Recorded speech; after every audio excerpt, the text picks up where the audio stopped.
स्वागत है आप सभी लोगों का सानिध्यम योग कोर्सेज में।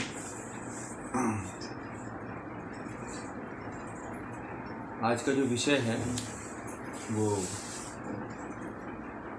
मूर्छा, कुंभक और केवली। लास्ट के दो प्राणायाम कुंभक बचे हुए हैं, उनके बारे में आज अध्ययन करेंगे।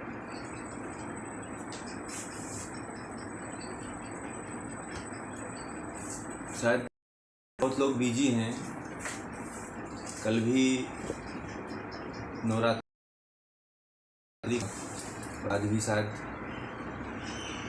दशहरा है और दशहरा की आप सभी लोगों को हार्दिक शुभकामनाएं।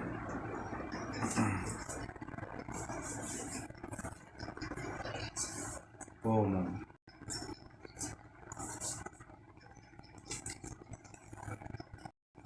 चलिए, धन्यवाद। आज दशहरा इसलिए मनाया जाता है कि भगवान राम ने जो है रावण का वध किया था इस दिन, कहते हैं। और भी कई मान्यताएं हैं, अलग अलग मान्यताएं हैं। ऐसा मानते हैं कि भगवान राम ने रावण का आज वध किया था, इसलिए रावण का पुतला जलाया जाता है उत्तर भारत में, इधर गुजरात साइड में। अन्य जगहों पे जो है डांडिया और गरबा का रास जो है खेला जाता है। भारत में अनेक तरह की हर जगह अलग अलग भिन्नताएं हैं। तो चलिए हम अपने मुख्य विषय पे चलते हैं, मूर्छा प्राणायाम। मूर्छा प्राणायाम नाम से ही इसके अर्थ को समझ लेना चाहिए। जैसे मूर्छा, बेहोशी, लगे कि जैसे आधा मरा हुआ व्यक्ति जो होता है वैसी स्थिति हो जाती है। बेहोशी कह लीजिए, या आधा जो चेतना होती है, आधा होती है आधा नहीं होती है। जिस तरह से आपकी भावना बनती है, विचार बनता है, उस तरह से आप मूर्छा को समझ लीजिए। इसमें मात्र एक ही श्लोक है और उसी में इस कुंभक को बता दिया है उन्होंने। तो उन्होंने क्या कहा है, पढ़ते हैं। सुखेन कुंभकम कृत्वा मनश्च ध्रुवोरन्तरं संत्यज्य विषयान् सर्वान् मनोमूर्छा सुखप्रदा आत्मनि मनसो योगदान्दो जायते ध्रुवम्। इसमें केवल उन्होंने यही कहा है कि सर्वप्रथम सुखेन कुंभकम कृत्वा मनश्च ध्रुवोरन्तरम। प्रथम जो पूर्वोक्त जो पहले के जो कुंभक बताए गए हैं, वैसा करके मन को विषयों से हटाकर भवों के मध्य में स्थित आज्ञा चक्र में लगाएं। इस पद्म में विद्यमान परमात्मा में, यानी आज्ञा चक्र में स्थित परमात्मा में लय कर दे। यही जो है मूर्छा कुंभक कहलाता है। जैसे पूर्व में जो आपने जैसे कुंभक किया है, दोनों नाक से श्वास लेना है और लेने के बाद जो है श्वास को रोकना है। श्वास को रोकने के बाद कह रहे हैं कि मन को विषयों से हटा देना है। हटाने के बाद दोनों भौहों के बीच में मध्य में या आज्ञा चक्र पर केंद्रित करना है। ध्यान को वहाँ पे केंद्रित करना है और देखना है कि जो है एक पद्म, मैंने कमल का फूल है, वो उसमें जो है परमात्मा विद्यमान है, ईश्वर जो है विद्यमान है। ऐसा विद्यमानता को देखते हुए उसमें स्वयं को, आत्मा को जो है उसमें विलीन कर देना है। यही जो है मूर्छा प्राणायाम है। पहले का जो कुंभक है, जैसे इससे पहले जो एक कुंभक था भ्रामरी का, जैसे भ्रामरी में कुंभक दोनों कान बंद करके करते थे। इसमें कान नहीं बंद करना है, केवल नाक से श्वास लेकर के और कुंभक लगा लेना है। आप जालंधर बंद लगाना चाहें तो जालंधर बंद लगा दें, या मूल बंद लगाना चाहें तो मूल बंद लगा दें। कुंभक लगाने के बाद जो है अपना ध्यान सीधे आज्ञा चक्र में लेकर के जाना है और वहीं पे देखना है। ये देखना है कि एक पद्म है, एक कमल है और उसका तेजमय प्रकाश दिख रहा है और उसको परमात्मा का एक प्रतीक मान करके वहीं पे ध्यान को केंद्रित करना है। यही जो है केवली मूर्छा कुंभक है। इससे जो है करें, इस कुंभक की सिद्धि से आनंद की प्राप्ति होती है, यह सत्य है। इस कुंभक को करने से जो है आनंद की प्राप्ति होती है। क्यों? क्योंकि आप सीधे आज्ञा चक्र पे ध्यान को केंद्रित करते हैं। बड़ा ही प्रभावकारी है मूर्छा प्राणायाम है। कुछ लोग तरह तरह के मूर्छा प्राणायाम कराते हैं, शायद वो उससे बहुत काफ़ी भिन्नता है उसमें। पीछे गर्दन को ले जाते हैं, मुड़ करके कहते हैं श्वास लो और पीछे गर्दन को रोक के रखो। शायद ऐसा नहीं बताया है, महर्षि घिरंड ने ऐसा नहीं बताया है। वो कह रहे हैं, महर्षि घिरंड कह रहे हैं कि केवल आपको क्या करना है, केवल जो है कुंभक करना है, दोनों नाक से श्वास लेना है। श्वास लेने के बाद जो है आपको जालंधर बंद लगाना है, कुंभक मूल बंद लगाना है, श्वास को रोक करके रखना है और यहाँ पे आज्ञा चक्र पे ध्यान को केंद्रित करना है।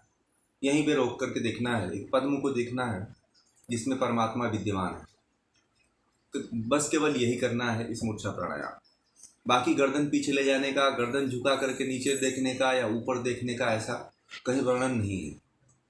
तो आप जो करते हैं वो तो आप अपने दिखावे के लिए या किसी को कराने के लिए करा सकते हैं, परंतु साधना के लिए जो है ये मूर्छा प्राणायाम जैसा महर्षि घिरंड ने बताया है उसी तरह से आप लोग करिएगा, तो इसके जो लाभ हैं, जो आनंद है वो आपको प्राप्त हो जाएगा। आनंद ऐसा आनंद नहीं जिस आनंद में आप सांसारिक आनंद में डूबे रहते हैं, उस आनंद से कहीं हजारों करोड़ों गुना जो है वो आनंद होता है। फिर उस आनंद में जो चला जाता है फिर वो चला ही जाता है, फिर उस इधर जो सांसारिक आनंद है इस तरफ आने की वो चेष्टा भी नहीं करता है। मूर्छा प्राणायाम जो है ब्रेन से संबंधित सभी तरह की बीमारियों में लाभकारी होती है। जितने भी यादाश्त कमजोर है, जिनको मिर्गी का रोग है, अर्धकपाली रहता है, सिरदर्द बना रहता है, उन तमाम रोगों में बड़ा ही लाभकारी है ये। रक्तचाप को ठीक करता है, सिर दर्द रहता है, किसी भी तरह का सिर दर्द रहता है तो वो उसमें जो है फेफड़े से संबंधित बीमारी हो, हृदय से संबंधित ज़्यादा बीमारी हो, बीपी वाले लोग इसका अभ्यास न करें, क्योंकि कुंभक लगाना होता है, बिना कुंभक का अभ्यास होगा नहीं है। वो केवल बैठ करके सिंपल तरीके से आज्ञा चक्र में ध्यान को करें। जिनको तरह तरह की बीमारियां हैं वो लोग कुंभक न लगाएं, सिंपल सुखासन में बैठ जाइए। सुखासन में बैठने के बाद जो है केवल आप आज्ञा चक्र पे ध्यान को केंद्रित करिए। बाकी और कोई इसमें क्रिया प्रतिक्रिया नहीं करना है। मूर्छा प्राणायाम जो साधक हैं, जो थोड़ा बलशाली हैं, वो जो है इस प्राणायाम का अभ्यास जैसा महर्षि घिरंड ने बताया है उस तरह से करें, कुंभक आदि के साथ। इस तरह से ये मूर्छा प्राणायाम जो है यहीं पे पूरा करते हैं। फिर हम अगले विषय, अगली प्राणायाम, अगला कुंभक जो है केवली कुंभक प्राणायाम जो अंग है उसका अंतिम जो है कुंभक है केवली कुंभक। केवली कुंभक बड़ा ही मार्मिक विषय है और वास्तव में अगर जीवन से जुड़ा हुआ, जीवन से संबंधित और ज़्यादा महत्वपूर्ण अगर कोई प्राणायाम है तो वो है केवली प्राणायाम। केवली प्राणायाम अपने आप में बहुत ही सशक्त प्राणायाम है। इसमें केवल इसकी विधि ही नहीं शामिल है, और भी बहुत से रहस्य हैं जो शायद किसी को नहीं पता है। जो पढ़ चुके हैं उनको भी नहीं पता है कि केवली प्राणायाम के क्या रहस्य हैं। जो परीक्षाएं पास कर चुके हैं, जो पीएचडियां कर चुके हैं, उनको भी नहीं पता है केवली प्राणायाम के कितने कितने रहस्य जो है छुपे हुए हैं उसमें। तो ये केवल केवली प्राणायाम के नहीं है, केवली प्राणायाम के माध्यम से बहुत से ऐसे रहस्य आपको जानने को मिलेगा जो आप अपनी आयु को लंबी कर सकते हैं, जिसके माध्यम से। तो केवली प्राणायाम के बारे में जानेंगे। इसमें काफ़ी श्लोक दिया हुआ है, तो हम थोड़ा थोड़ा इसको पढ़ करके आगे बढ़ते हैं। चलिए। हकारेण बहिर्याति सह कारेण विषेत पुनः षट्शतानि दिवारात्रौ सहस्रा एकविंशति अजपां नाम गायत्रीं जीवो जपति सर्वदा मूलाधारे तथा हंस तथा हि हृदि पंकजे तथा नासा पुट्टद्वंदे त्रिहिर्हंस समागमः षड्वत्यंगुलीनां शरीरं कर्म रूपकं देहाद् हिर्गतो वायुः स्वभावत द्वादश अंगुली। एक और पाँच पढ़ लेते हैं 90 तक। गायने षोडशांगुले भोजने विंशतिस्तथा चतुर्विंशांगुले पंथे निद्रया त्रिसंगुलिः मैथुने षट् त्रिसंगुक्तं व्यायामे च ततोऽधिकम् स्वभावे अस्य गते न्यूने परमायुः प्रवर्धते आयुक्षयो अधिके प्रोक्तो मारुते चांतरा गते। ये 90 तक हमने पढ़ा है, फिर आगे पढ़ते हैं। थोड़ा इसको बता लें। केवली कुंभक, केवल शब्द भी इसका केवल मतलब उसके सिवा दूसरा कुछ नहीं, बस वही नाम से ही इसका अर्थ ये निकलता है कि इसके अलावा कोई दूसरा नहीं। अपने आप में यूनिक जो कहा जाता है वो है केवली प्राणायाम। तो कह रहे हैं हकारेण बहिर्याति सकारेण विपुत्सते। प्रत्येक पूरक क्रिया के साथ, ये भी ध्यान देने वाली बात है कि जब भी हम पूरक करते हैं प्रत्येक क्रिया के साथ हर जीव सो और एवं रेचक के साथ हम मंत्र का जप करता है। जैसे आप श्वास लेते हैं तो क्या होता है, सो की आवाज़ आती है, और जब श्वास को बाहर छोड़ते हैं हम की आवाज़ आती है। और ये जो है मंत्र जो है 24 घंटा बिना जपे हुए चलता है। हर जीव, चाहे मनुष्य हो, चाहे जीव जंतु हो, चाहे कोई भी प्राणी हो, सभी प्राणी जो है श्वास लेते हैं और उनके श्वास के माध्यम से ये गति होती है। आपने उनको देखा होगा, जब श्वास कोई लेता है, आप ही जब श्वास लेते हैं तो शायद अनुभव नहीं किए होंगे या कभी अनुभूत नहीं किए हुए होंगे और ना ही कभी इसके बारे में आप सुने होंगे कि हमारे श्वासों के माध्यम से जो है सोहम मंत्र का, बीज मंत्र का जो है जप 24 घंटे। ये शायद कोई ध्यान नहीं दिया होगा। जो शायद योग पढ़े हैं उनको इसके बारे में सही रूप से पता होगा। जो नहीं योग के बारे में जानते हैं, जो नहीं पढ़े हुए हैं, उनको नहीं पता होगा कि हमारे श्वास से भी मंत्र का जप अनवरत चलता रहता है। जब भी हम श्वास लेते हैं तो सो, और जब श्वास छोड़ते हैं तो हम। ये हम ही नहीं, पृथ्वी पे जितने भी प्राणी हैं सभी यही मंत्र, बीज मंत्र का जप करते हैं श्वास और प्रश्वास के माध्यम से। आगे कह रहे हैं कि प्रत्येक जीव दिन रात को मिलाकर, ये यहाँ पे लिखा हुआ है, प्रत्येक 60 दिवा रात्रो, दिन और रात को मिलाकर के प्रत्येक जीव सहस्रान्य तर्नेक विंशति यानी कि 21,600 श्वास लेता है। अब ध्यान दीजिए कितने में, एक दिन और एक रात मिलाकर के 24 घंटे होते हैं। 12 घंटे दिन का, 12 घंटे रात का, तो 24 घंटे में वो 21,600 बार श्वास लेता और छोड़ता है।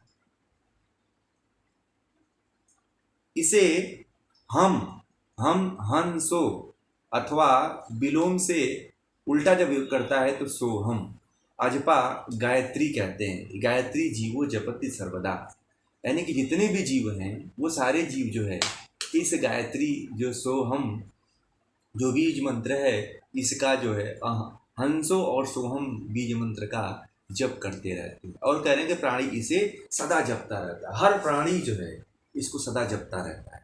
कोई भी पृथ्वी पे ऐसा प्राणी नहीं है जो इसका जप न करता है। ये गायत्री का जप जो है सदा सर्वदा जो है वह जपता रहता है।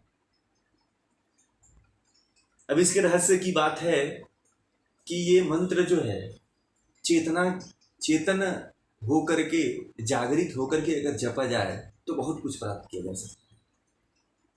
हम जितने लोग हैं सभी लोग जो है बेहोशी में इस मंत्र का जप करते हैं, कभी होश में नहीं जपते हैं, इसीलिए हमें इसका लाभ नहीं प्राप्त होता है। जितने भी मंत्र जपते हैं, कोई भी जो मंत्र जपता है, बीज मंत्रों का जो जप होता है, उसके प्रति जपे भी ना, केवल वो ध्यान दे दे तो बहुत कुछ घटित हो सकता है। परंतु उसको ये पता नहीं होता है कि हमारे श्वासों के माध्यम से जप चल रहा है। इसको वो पता हो जाए तो बहुत कुछ वो जान सकता है, बहुत कुछ वो अनुभूत कर सकता है। परंतु उसको पता नहीं होता है, उसकी चेतना उसके साथ नहीं होती है, उसकी आत्मा उसके साथ नहीं होती है, बेहोशी की हालत में होती है, खोई हुई होती है। फिर आगे कह रहे हैं कि मूलाधार, आगे जो श्लोक है कि मूलाधारे यथा हंस तथा ही हृदय पंकजे। मूलाधार, हृदय कमल एवं नासापुट में इन तीनों स्थानों में हंसवायु आवागमन होता है। स्थूल शरीर 96 अंगुल। अब यहाँ पे लिखा है कि मूलाधार, हृदय कमल, मूलाधार जो है हृदय कमल एवं नासापुट में इन तीनों स्थानों में हंस वायु आवागमन करता है। जो हम वायु है वो कहाँ कहाँ जाता है? हृदय में जाता है, और हृदय कमल में, नासापुट में, दोनों नासा की जो छिद्र हैं उसमें जाता है। तीन स्थान पे, दोनों नासा में, हृदय में वायु जो है, हम जो वायु है जो श्वास लेते हैं वो वायु जो है हृदय में और नासा, दोनों नासापुटों में जाता है। 3 जगहों पे जो है जो हम के द्वारा जो श्वास जाती है, जो श्वास बाहर निकलती है, वो कह रहे हैं कि हंस वायु आवागमन करता है। हंस का आवागमन मतलब हम और श्वास, सो और हम दोनों जो है 3 जगहों पे आवागमन होता, आती है और जाती है। तो ध्यान रखिएगा कि जो सोहम है उसका कहाँ कहाँ जाना होता है। बहुत लोग कहते हैं पेट में जाता है, परंतु महर्षि घरंड ने यहाँ पे इस बात को सिद्ध कर दिया कि पेट में वायु नहीं जाता है। केवल वो कह रहे हैं कि नासा जो दोनों नासापुट हैं और जो हृदय कमल है वहीं तक जो है वायु जाती है, उसके वहीं तक उसका आवागमन होता है, उसके बाद वो कहीं नहीं जाती है। फिर आगे कह रहे हैं कि स्थूल शरीरम 96 अंगुल परिणाम का है। स्थूल शरीर जो है हमारा, जो पूरा जो शरीर है अपने हाथ के 96 अंगुल के बराबर है। हर व्यक्ति की जितनी अंगुल, ये 1 2 3 4, ये 4 अंगुल है। आप नापिएगा अपने शरीर को पैर से लेकर के सिर तक, तो आपका शरीर जो है 96 अंगुल का होगा।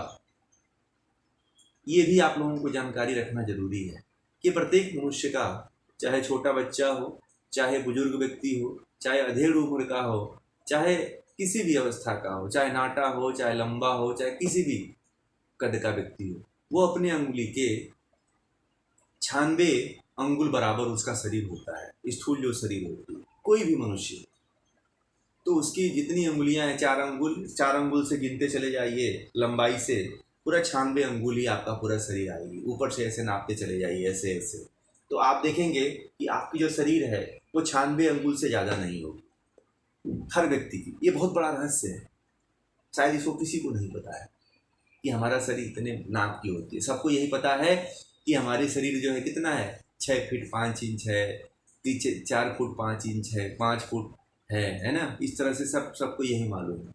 इंच और सेंटीमीटर में ही मालूम है। किसी को 164 मालूम है, किसी को 160 मालूम है, किसी को 170 मालूम है। इसी तरह से सबको अपनी अपनी लंबाई का पता है। तो कह रहे हैं कि स्थूल शरीर 96 अंगुल परिणाम का है। स्वाभाविक बहिर्गत वायु की गति 12 अंगुल होती है। उन्होंने कहा है कि जो हम श्वास बाहर छोड़ते हैं उसकी जो गति होती है वो 12 अंगुल होती है। 12 अंगुल यानी कि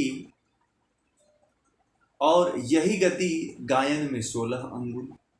अब जैसे कि हम इसको अंगुल का मतलब आप लोगों को लगता होगा कि अंगुल क्या है, तो 1 मिनट मान लीजिए।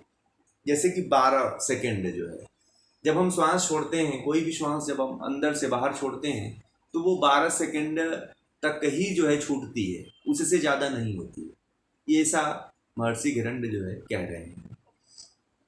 12 अंगुल यानी कि 12 अंगुल। यही गति अगर कोई गायन करता है तो 16 अंगुल की होती है।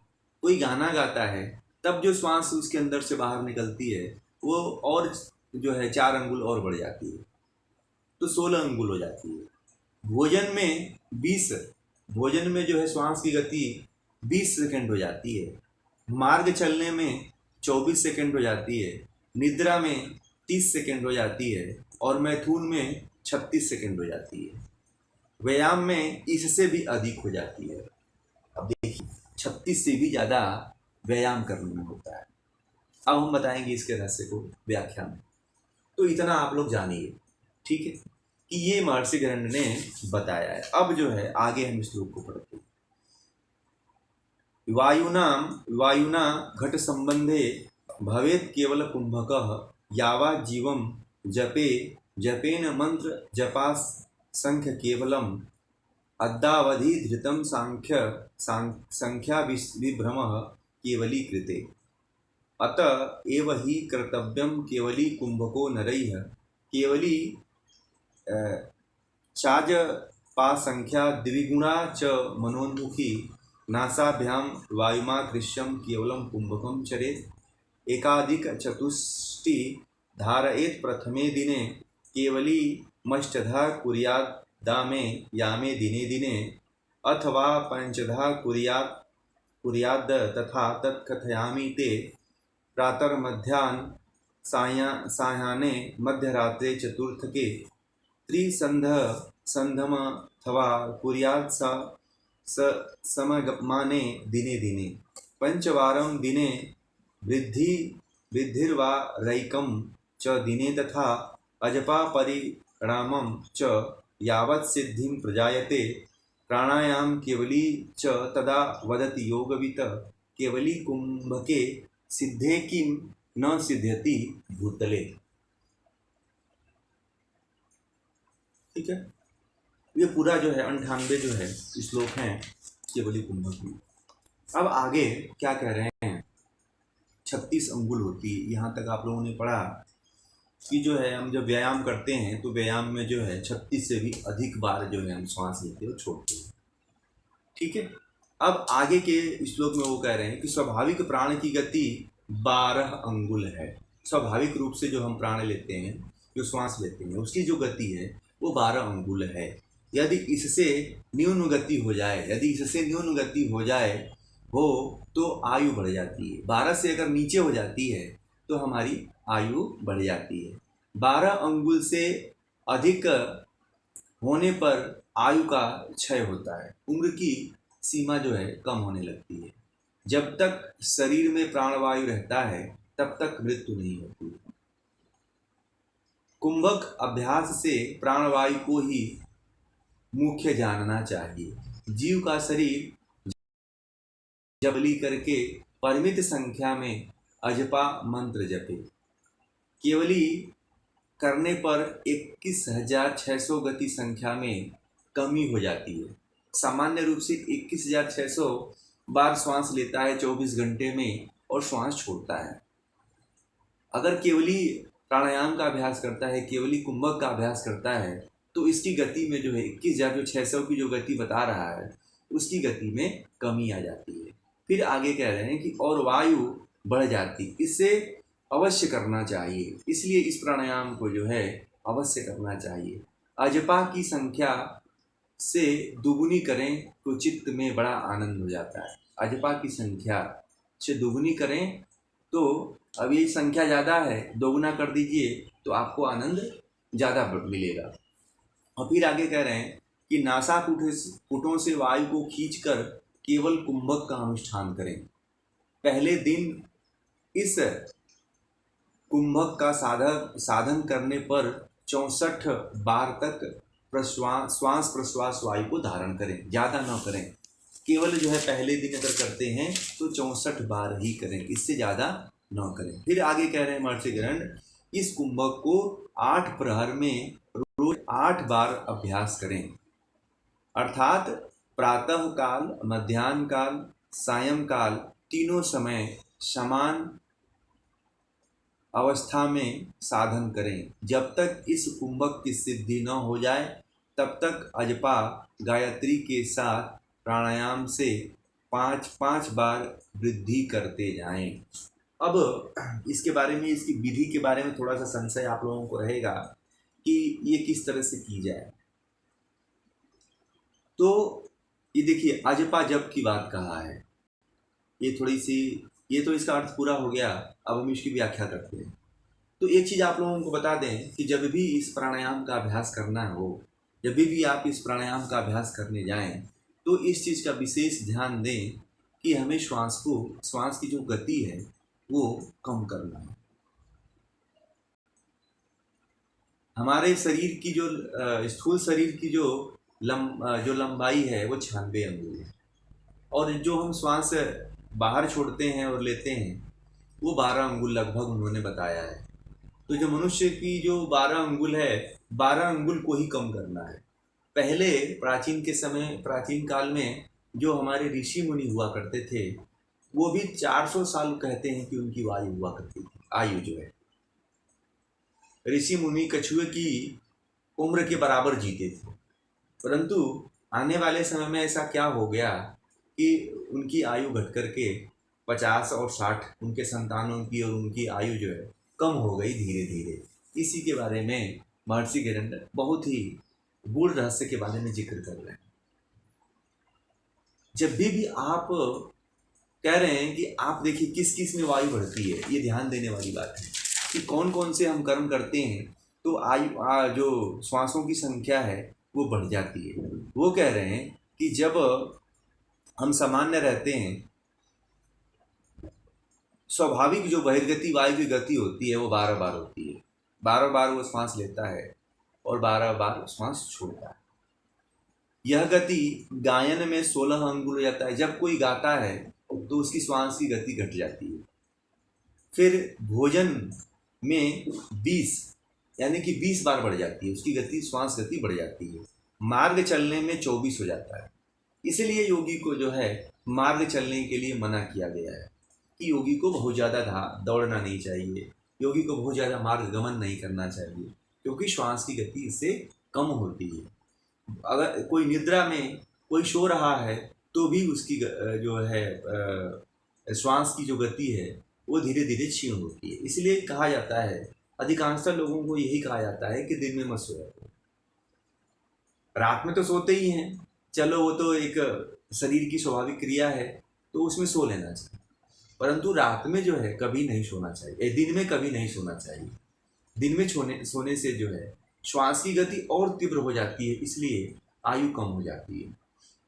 तो और मैथुन में 36 हो जाती है। जब हम स्त्री पुरुष आपस में जब संसर्ग करते हैं तो उसमें जो है 36 गुना श्वास की गति बढ़ जाती है, तो वहाँ पे भी आयु क्षीण होती है। इसीलिए हमारे ऋषि मुनियों ने कहा कि संयम का पालन करो, ब्रह्मचर्य धारण करो। एक ब्रह्मचर्य शब्द दे दिया जिसको लोगों ने राई का पहाड़ बना दिया। इसलिए जो है ब्रह्मचर्य हमारे जीवन को सुरक्षित करने का एक बहुत बड़ा सशक्त साधन था, परंतु लोगों ने उसको दूसरे माध्यम से ही छोड़ दिया। जब हमारी शरीर रहेगी तभी बहुत कुछ शरीर से किया जा सकता है। जब शरीर ही नहीं रहेगी तो शरीर से बहुत कुछ होने और करने की संभावनाएं न्यून हो जाती है। इसीलिए जो है शरीर को बहुत ही ज़्यादा, योगी को जो है शरीर से बहुत ही ज़्यादा हार्ड वर्क नहीं लेना चाहिए जो साधना करते हैं। और ख़ास तरह से जो उन्होंने बताया है कि भोजन बहुत अधिक नहीं करना चाहिए, बहुत अधिक मार्ग गमन नहीं करना चाहिए, बहुत अधिक सोना नहीं चाहिए, और योगी को मैथुन तो करना ही नहीं चाहिए। जो विरक्त योगी हो, जो वैराग्य ले चुका है, तो इस तरह के कहा है कि अगर गृहस्थ भी कोई है तो ये कार्य तब तक छोड़ दे जब तक कि वो कोई सिद्धि और कोई साधना आनंद नहीं प्राप्त कर लेता है। क्योंकि श्वास की गति जितनी तेज रहेगी उसकी आयु उतनी क्षीण होती चली जाएगी। कोई कहता है कि लंबे जीवन का रहस्य क्या है, तो मैं कहता हूँ कि लंबे जीवन का रहस्य यही है कि श्वास को कंट्रोल कर लो। श्वास की गति धीमी कर लो, आप बहुत दिन तक जियोगे। धीमी का मतलब कि 1 मिनट में आप 24 से 25 बार जो श्वास लेते हो उसको कम कर दो, उसको 18 बार करो, 17 बार करो, 10 बार करो, 5 बार कर दो, 4 बार कर दो, तो उससे बेस्ट तो कुछ हो ही नहीं सकता। फिर तो आपको 200 साल तक जीने से कोई नहीं रोक सकता है। जिस व्यक्ति की श्वास की गति धीमे धीमे हो जाती है, 12 अंगुल से भी कम हो जाती है, महर्षि गरुड़ तो ये कह रहे हैं कि जो कोई साधक है अगर 12 अंगुल से भी अगर वो कम कर लेता है तो उसकी आयु जो है बढ़ जाती है। अगर 12 अंगुल से ज़्यादा श्वास लेता है और छोड़ता है, 12 सेकंड से ज़्यादा श्वास लेता है छोड़ता है, तो फिर उसकी आयु जो है धीरे धीरे क्षीण होती चली जाएगी, कम होती चली जाएगी। तो आयु को बढ़ाना है, घटाना नहीं है। तो इस रहस्य को समझने वाली बात है। इस केवली कुंभक में एक बहुत बड़ा यही रहस्य है। इस कुंभक में जब आप श्वास लें तो कुंभक करें, और जब श्वास बाहर छोड़ दें तो कुंभक करें। दोनों तरह से कुंभक करें। इसे बाहर वाली वायु को बाहर रोक करके रखें, अंदर वाली वायु को अंदर रोक करके रखें, तब जाकर के केवली कुंभक होता है। आपको ये पूछे कैसे इसको करना है, तो जो श्वास जा रही है उस श्वास को अंदर रोक के रखिए, और तब तक रोक के रखिए कि जब तक आप रोक सकते हैं, जितनी आपकी क्षमता। फिर बाहर उसको जब निकाल देते हैं तो बाहर भी उसको रोक के रखिए। बाह्य और अभ्यंतर दोनों तरह का ये कुंभक है। बाह्य भी करना है और अभ्यंतर दोनों करना है। तो इसमें महर्षि गरुड़ ने क्या बताया है कि इसकी बाह्य और अभ्यंतर दोनों की गति को बढ़ा देने के लिए बोला है। आप जब दोनों की गति को बढ़ा दोगे तो आपकी उम्र जो है बढ़ जाएगी, क्योंकि श्वास की जो गति थी, जो 21,600 जो प्रतिदिन 24 घंटे के हिसाब से जो व्यक्ति लेता और छोड़ता है, उसमें बहुत काफ़ी कमी आ जाएगी अगर कोई इस तरह से प्राणायाम करता है। तो इस तरह से केवली कुंभक का अभ्यास करिए। जो इसके बीज मंत्र हैं उस पर ध्यान को केंद्रित करिए और उसको देखते रहिए कि मैं जो है जब श्वास ले रहा हूँ तो सो, और जब श्वास छोड़ रहा हूँ तो हम। और ये कुंभक के साथ करना है, श्वास को रोकना है, ये ध्यान रखिए। अंदर भी रोकना है, बाहर भी रोकना है, श्वास को लेना नहीं है, बाहर ही रोक के रखना है। इस तरह से इस प्राणायाम का अभ्यास जो है आप करें। केवली कुंभक अपने आप में सशक्त कुंभक है। जब जो व्यक्ति इसका अभ्यास कर लेता है, जो व्यक्ति इसके रहस्य को जान जाता है, वो जो है अपने जीवन की जो आयु है उसको बढ़ा लेता है, उम्र को बढ़ा लेता है।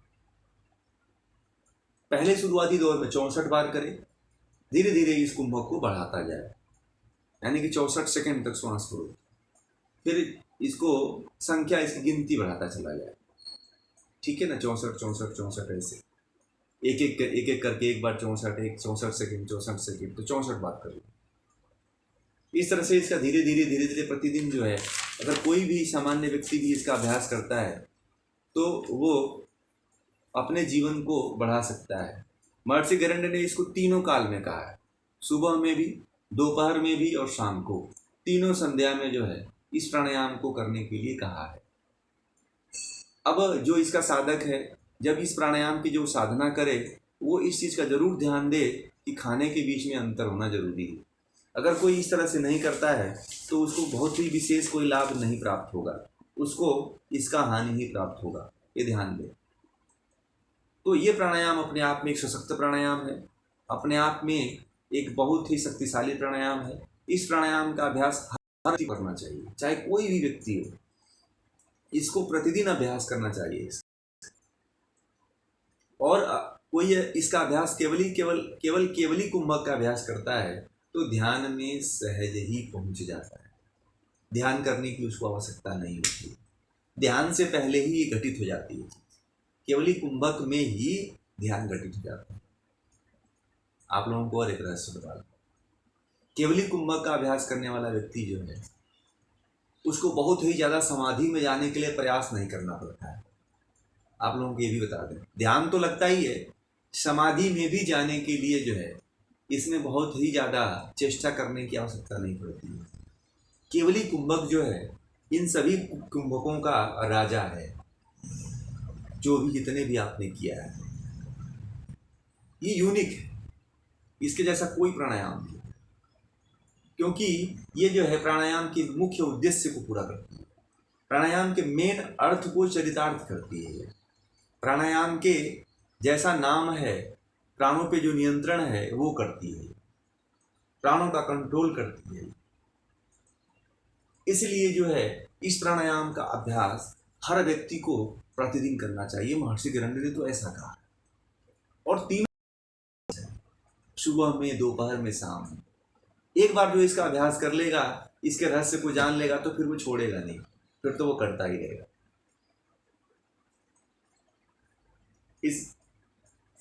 तो इसका अभ्यास आप लोग भी करिए, धीरे धीरे करिए, किसी गुरु के सानिध्य में रह के करिए, किसी के संपर्क में रह के करिए। ऐसे ना करें बिना किसी के संपर्क में, बिना किसी जानकार व्यक्ति के, बिना कोई अनुभवी व्यक्ति के, बिना किसी ज्ञानी व्यक्ति के संपर्क में आए हुए इसका अभ्यास न करें। जब भी करें तो किसी के संपर्क में रहें जो इसके बारे में जानता हो, जो समझता हो। ऐसे न करें। आज का जो है कुंभक विषय प्राणायाम जो अंग था वो आज यहीं पे